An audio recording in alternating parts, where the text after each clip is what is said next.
What's up, friends? Welcome back. Episode 110. You guys, I hope you are having a great day. I am so pumped about this episode. I'm actually so pumped about the next several episodes, but this episode we have my counselor, Jim Beebe. The guy's the real deal. If you've been around here for any time at all, you know Jim is one of my favorite go-to guests on the podcast. He's just awesome. He's been working with humans for over 40 years now.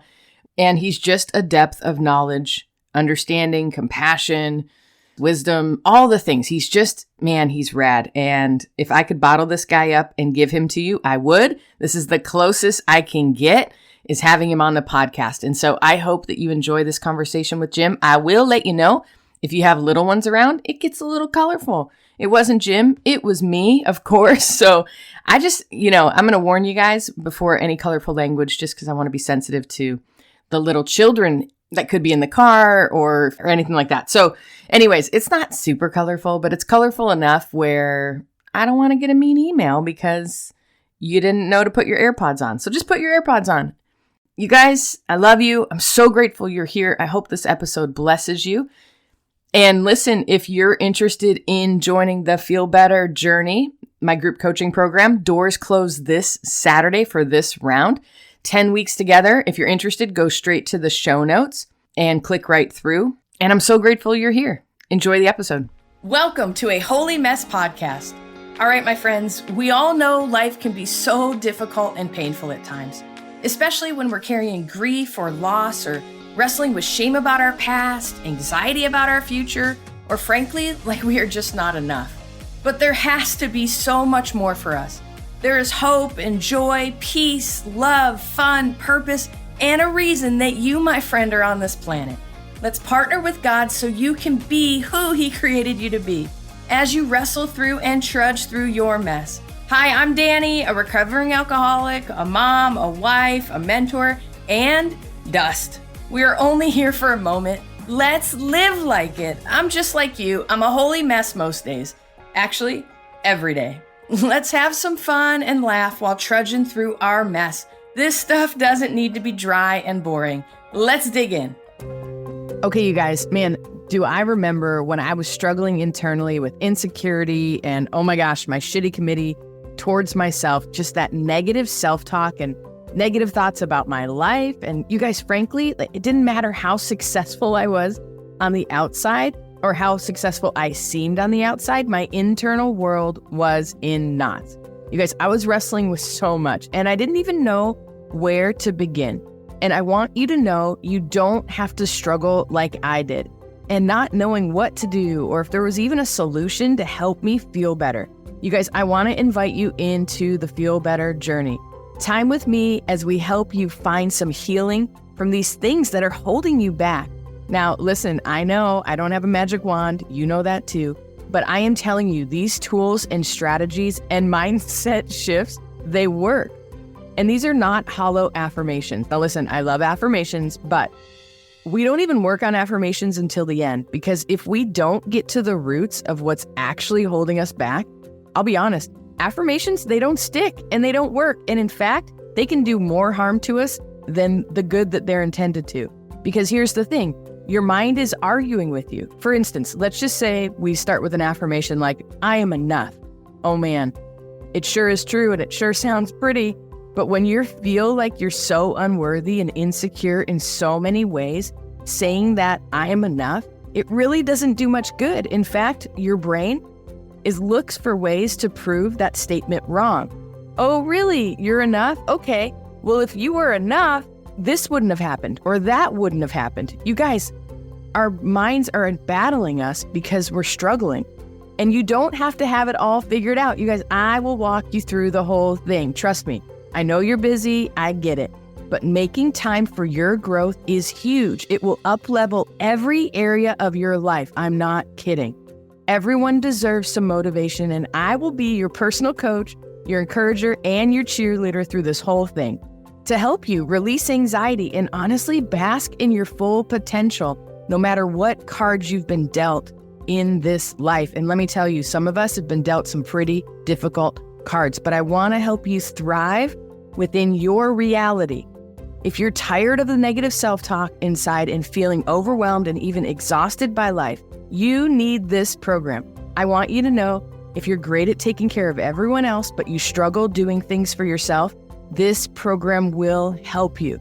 I know a lot of us don't know what will even make us feel better or make us feel good, or what will even bless us. I know you're in the thick of it. I read your emails.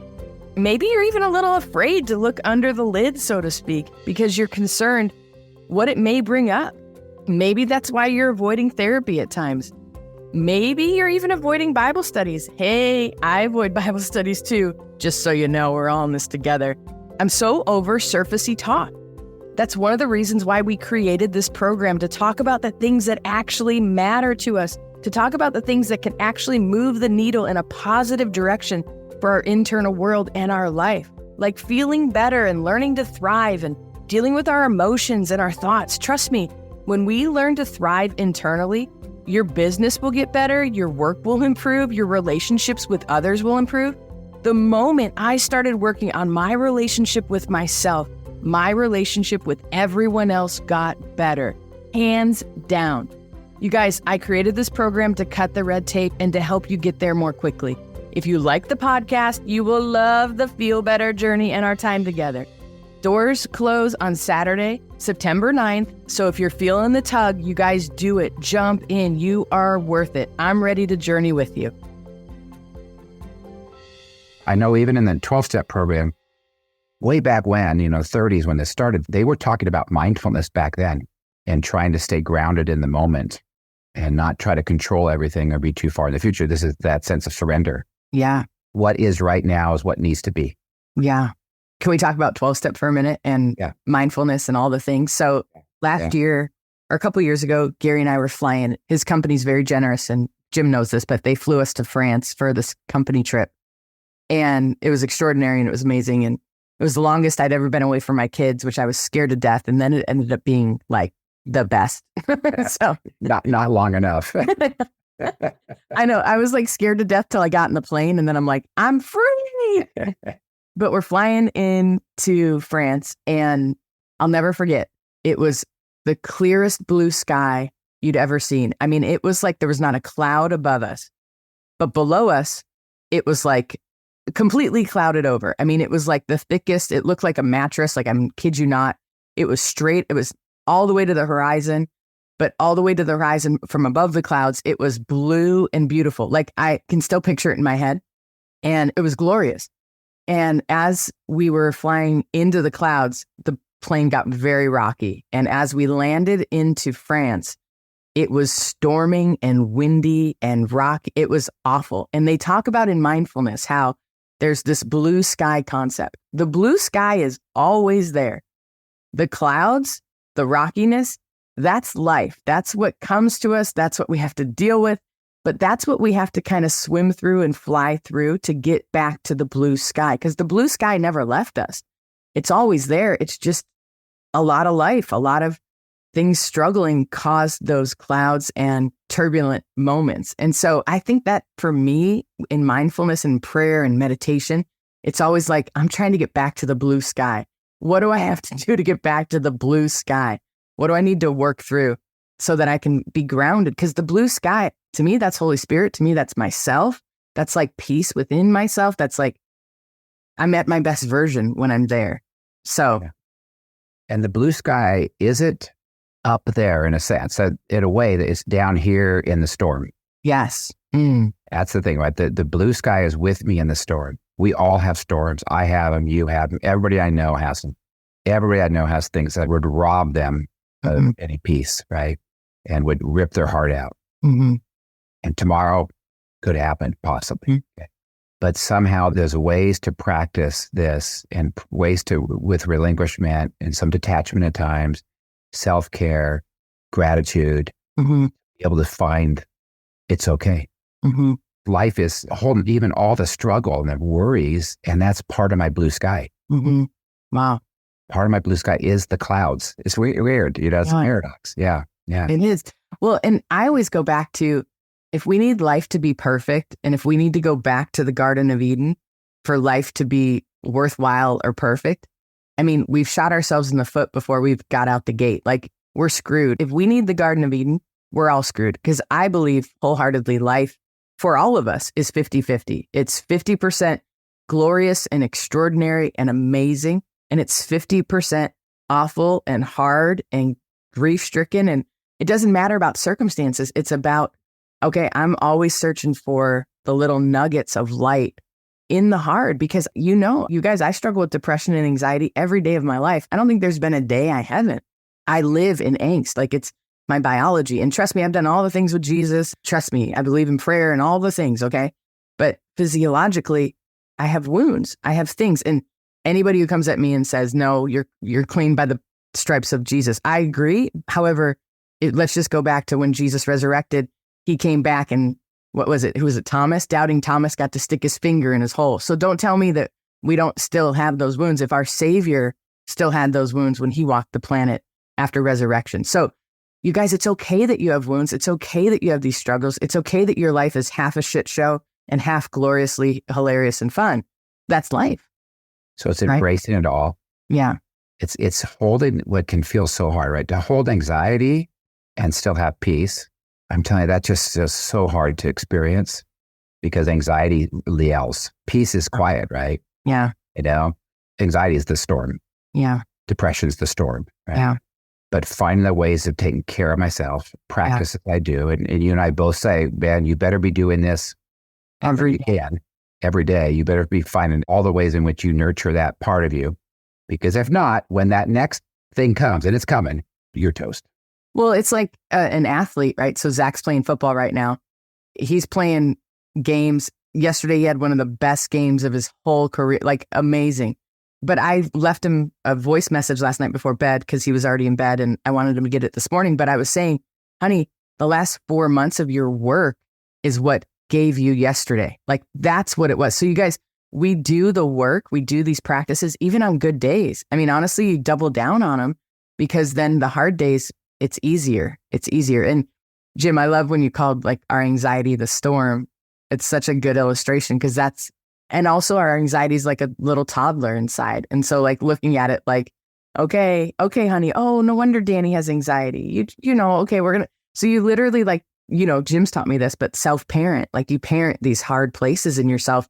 How would you treat a 4-year-old or a 6-year-old that's struggling or that's fearful? Like you'd love them. You'd get them, you buy them an ice cream cone. So let's give some people some practical applications. Okay. Okay.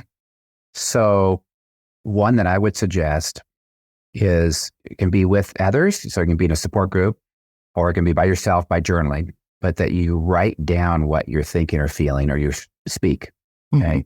Learning to get more detailed. And you can get these feeling wheels online. You can download. You might want to put that in the show notes here. But there's some really good like charts that help people get more detailed, right? Some of the research shows that the more specific I can get, they call it granular, right? Getting down to the granular level. The devil's in the details. The devil's in the details, exactly.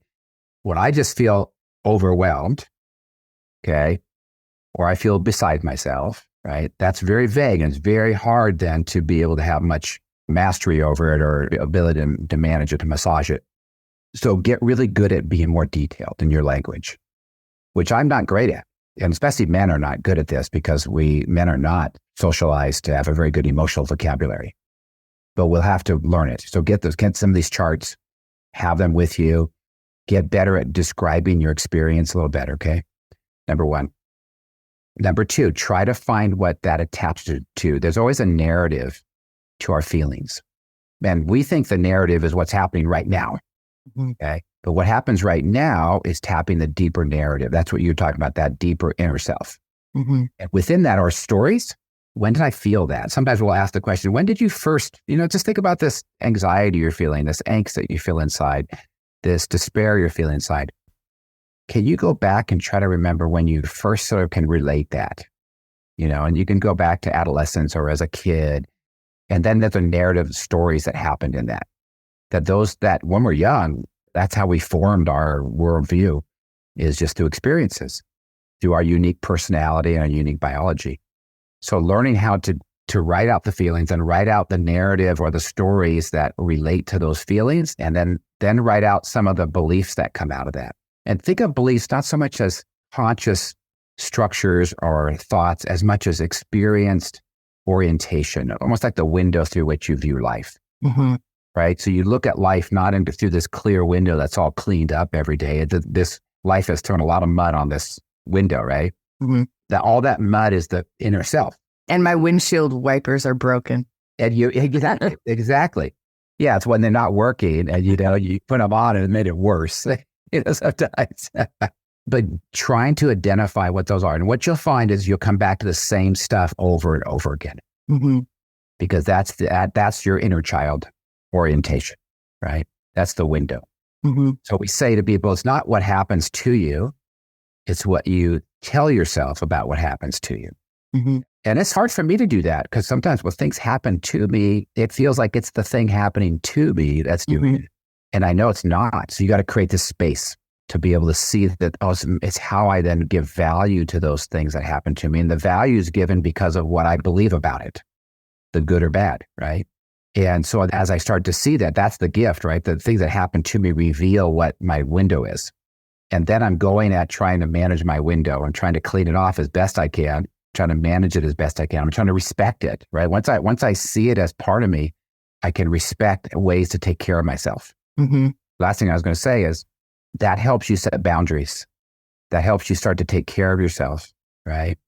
So I'm sure I've shared it with you before, but Jane and I don't have a house up in, the mountains. We don't have an RV. I don't have a boat. I don't have a pool because I know me. I can't live that.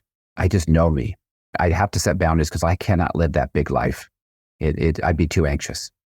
So I've got to create a lot of margin in my life just for me to sleep at night. So out of self-care, I respect what my window looks like.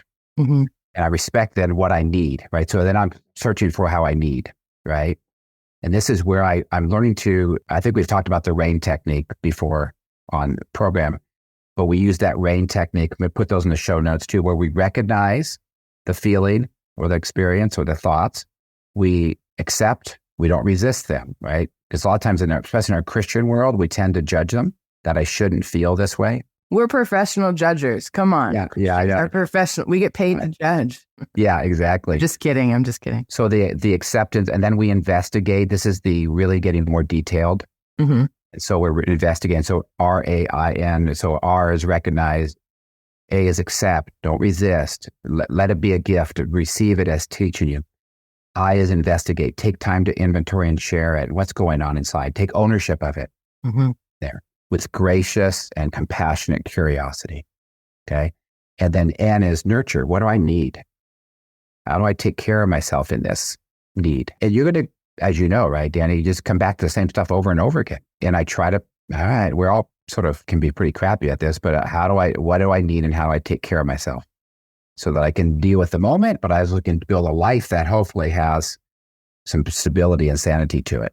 Yeah. Because a lot of us are living lives that are just too hard to live.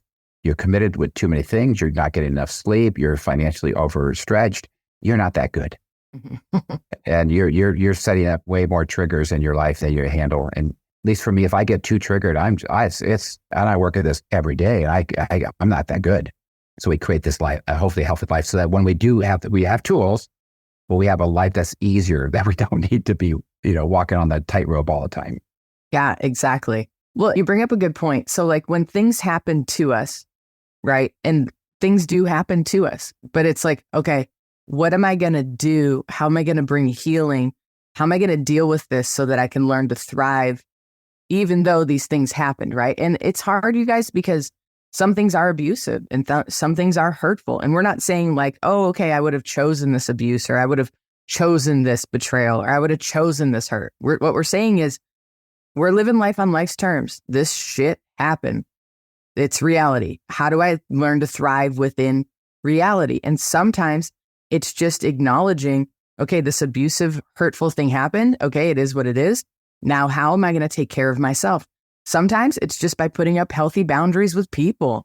Those people that hurt you, you have permission to put up a boundary. Don't put up a wall with yourself and with your creator, but definitely put up a wall with other people that have hurt you, because they don't get access to those places in you anymore, right? And that's where when we've been abused or hurt, sometimes our walls are still down with those people because I think we're grieving and we're in denial and we're like, what the heck? And how do I get away? And he didn't mean to do it, or she didn't mean to do it, or we do all these things. But the reality is we're just saying, be honest, recognize, accept it for what it is, investigate. Part of the investigating part of that rain is, what did this trigger in me? What do I need to do to take care of myself? What do I need to do? And then what was N? Nurture? Nurture. Yeah. Nurture. And then do the grown-up thing and take care of yourself and nurture and allow, the right people in your life to help heal you and all the things. So it's hard though, you guys. It's complicated because we're emotional beings. We're not just minds. We're not just spiritual beings. We have physical bodies and we have emotions. And so sometimes the dance gets hard and ugly, but it is what it is. It's reality. If we want to thrive within reality, we have to deal with our shit, and we have to deal with the things that have harmed us and hurt us. And we have to deal with the things that we've done to harm and hurt ourselves and to harm and hurt others. And it's not easy all the time, but it's the best holy thing you can ever do. It's good, Dani. So that nurture is internal. Mm-hmm. A lot of nurture that I do. So I'm learning to slowly not be shooting all over myself. Yeah. I'm learning to practice graceful compassion towards myself. So there's a lot of internal need that I have, and the need may be external, right? I may need to break up with that friend mm-hmm. who's just like, every time I leave, I feel frustrated or judged, Right. maybe you need to set some boundaries. Yeah. Maybe you need to kick that kid out of the back room who's mm-hmm. weed and 28 years old, Mm-hmm. and, Yeah. and those are hard, but there may be external things I need to do too. So it's very active, right? It's engaging, but that we do the work first so that we then, when we come to that external world, we're doing that out of care, compassion, not out of trying to control or fix anybody else, because that won't work. But it will lead you to creative ways to take care of yourself. Yeah. And right, that can be so hard because sometimes it's hard for me to know how to take care of myself. That my solution is, no, they've got to get it. This person's got to be, learn to be nicer to me, right? Wow. Whenever my inner world is dependent on that thing outside of me, then that's God. Yeah. It's an idol. It's an idol. I'm codependent on that thing. For sure. For sure. And I live with the belief, some may disagree, but I live with the belief that if it's right for me, it's going to be right for everybody involved. Because I think that's just the way God's economy works. As hard as the decision may be, as uncomfortable as it may be, if it truly is God's will for me and right for me, it's going to be right for everybody else involved. And so it may be painful for them, but life's painful. There's painful things. And so, and again, I think we bring it back into community. We don't make any big rash decisions on our own. I think there's proverbs about, wise counsel and all of this, again, brings back to community. But I think that the goal of, Jim has said this forever, the goal of growing up is to grow up, right? Or what is it? Goal of life, to grow up. That's right. Yeah. The goal of life is to grow up. And not everybody does, you guys. There's 70-year-olds, 80-year-olds that are less emotionally mature dealing with their stuff than all of us, because we're actually trying to deal with our stuff. Life's hard, complicated, but it's... Yeah, and I like what you said. If it's right for me, it'll be right for everybody else. It is. And what may be right for us may be sacrificial. Yeah. It may be, but you'll know it because the fruit of it will be different. Mm-hmm. Right? There's times that you'll stay up late loosely, but stay up with someone because you're trying to, be loving and caring and helping them. And that's right for you. Mm-hmm. You'll be tired the next day, but it's right for you. There's times that you'll say, no, I'm sorry, I got to hang up. I got to get some sleep. We'll talk tomorrow, see how you're doing. Mm-hmm. And that may be right for you. Yeah. So there's no one size fits all or that one answer that you can apply every time. You can't. That's what life is, right? It's a gift every day. You're open. You got to figure out this day how to take care of myself. Yeah. Exactly. But I think, Dani, getting to know ourselves better, getting to know the inner landscape of our psyche and our spirit and our vulnerability and our gift and our tools to use to take care of ourselves. That's the task of growing up. Yeah. At a time. Yeah. There's no perfect. It doesn't exist. And if my life's like everybody else's life, there's always something out there that's unfinished. It always is. We're never going to have it in the box. We're never going to have it all cleaned up and resolved. And finally, we can now rest. That's not what it is. It's really living with it. We create the bigger box, And we really did these practices that we do over and over again. And like, I know you've discovered, we find those voices that teach us again, the same thing that we need to hear again and learn again, just like they do. And that's the good life. Yeah. Amen. What is it? The teacher appears when the student is ready. And I think that there's just we're all students, you guys. We're all just trying to learn and do the best we can and learn to thrive. And, life's like an onion. There's layers. I'll talk to people all the time and they'll be like, but I dealt with this. Why is it still coming up? It's like, because you still have a heartbeat. You're still on the planet. Like, life's an onion. I've dealt with all this stuff too. Do you know how much my therapy bills have been? Like, right? Like, Jim, you should have bought that house in the mountains. Just kidding. Well, I think that's a good way, right? It's back to expectation. Yeah. This is it. Yeah. It's not like it goes away. Yeah. No, that's not what it looks like. As you interact with it, you learn how to take care of yourself. We hope we have a little more love and joy and peace, but that's relative to any one day. Okay. But we develop the ways of taking care of ourselves to be ourselves. Mm-hmm. We don't get to be anybody else but who we are. This is it. It's what John Bradshaw used to say, I came to be me. This is why I came, ultimately. And that means all of it and the messiness of it all. And then each time things happen to me, they're all happening for me as I learned, as I grow. So the other way I tell people is, we're all victimized in life. We all are. We have things happen that are, victimizing things. But if you become the victim, you're screwed. You're stuck. If you're victimized, but ultimately I transform that into the learning and growing, then I'm not the victim. Mm-hmm. And that's hard because people, especially as a child, when you've been victimized, you need to be loved and nurtured and heard and allowed to be at that place of comfort. But ultimately we find a way to live beyond that, right? Mm-hmm. To being the victim. Yeah. Yeah. And I think when I worked through my stuff and as I'm working through my stuff, there is a part of us that needs to validate the victimized place. Right. And feel like the victim for a little bit. Right. But what Jim's saying, you guys, is like, if you get stuck there, it's a miserable outcome for you and you alone, because the reality is the person that victimized you is not harmed by you living in your victim place. Our goal then is to step into, I was victimized, or I was victimized and then you begin to thrive and move through it. And you're validated that you're moving through it. And then that harmful places becomes like a foundation from which you springboard your life. You have more wisdom, you have more grace, you have more compassion, you've got more joy, more love. It's like the deeper the sadness, the deeper the sorrow, the greater the joy.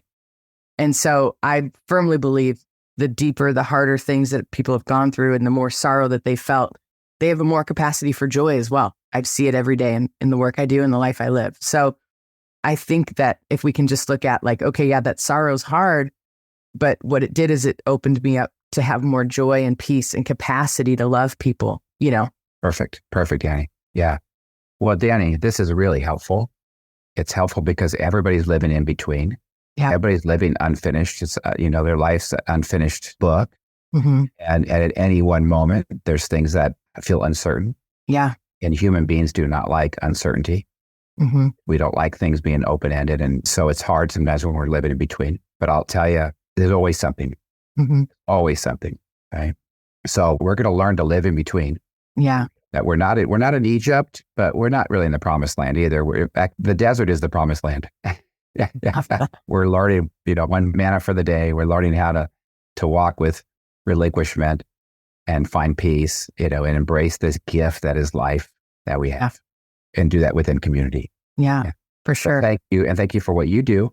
Thank you, Jim. I'm telling you, everybody will know this, and I'm sure hopefully you'll hear everybody write Dani and tell her the thing you're working through, the thing that you're living in, and how hopefully these, couple of podcasts here have helped, like how I'm slowly learning how to live in between. Yeah. Yeah. I love that, Jim, that we're not in Egypt anymore, but we're not in the promised land either. And that's okay. We're all the 40,000 or whatever, 4 million, whatever, walking the desert together. We're not alone. We're not an island. I love that. Thank you, Jim. All right, Dani, thank you for doing your work. That's wonderful. Hello, my friend. If this episode blessed you, made you laugh, or triggered you, hey, that's growth. Please do me a favor and share this with a friend. And if you feel led, please leave a written review for the show. That really helps us out. Don't forget you are in good company if you're feeling more broken than you'd like to admit. And you are more loved than you can ever imagine. Have a great week. See you next time.